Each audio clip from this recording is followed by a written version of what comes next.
सनम तोर बोली में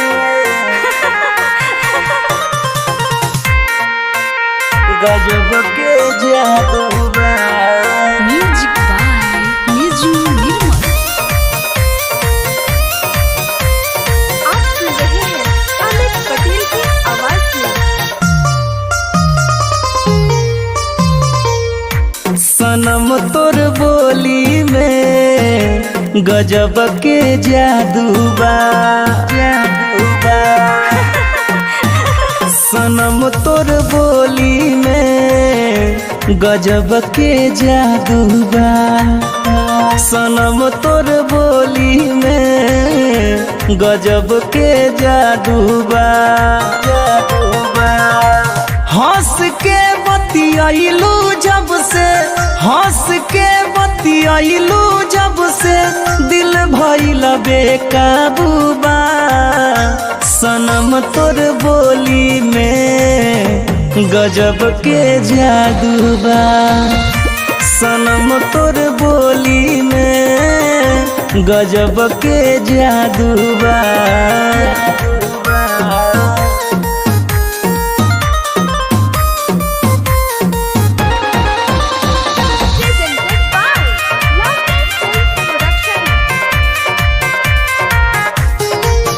हंस हंस के हो शरमालू तू, जब देखी ले तला जालू तू, जालू तू।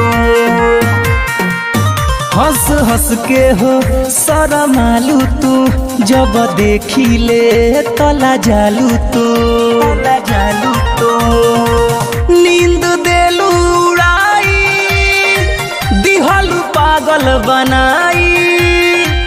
तू ही हाउ करे जा दर्द दिल के दवाई है, दर्द दिल के दवाई। सनम तोर बोली में गजब के जादू बा। सनम तोर बोली में गजब के जादू बा।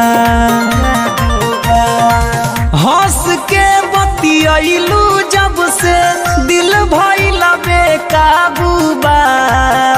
सनम तोर बोली में गजब के जादू बा।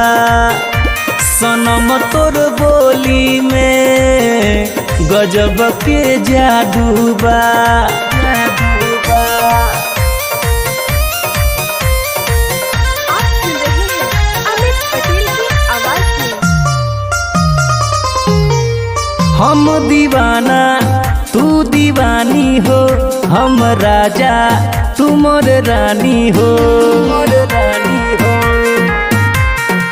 हम दीवाना तू दीवानी हो, हम राजा तू मोर रानी हो, मोर रानी हो। जाने कहाँ से आइलू, मुकेश के ना बतैलू। कौन जादू चलैलू, अमित के पगलैलू, अमित के पगलैलू। सनम तोर बोली में गजब के जादू बा। सनम तोर बोली में गजब के जादू बा, जादू बा। हंस के बतियाइलू जब से दिल भइल बेकाबू बा। सनम तोर बोली में गजब के जादू बा। सनम तोर बोली में गजब के जादू बा।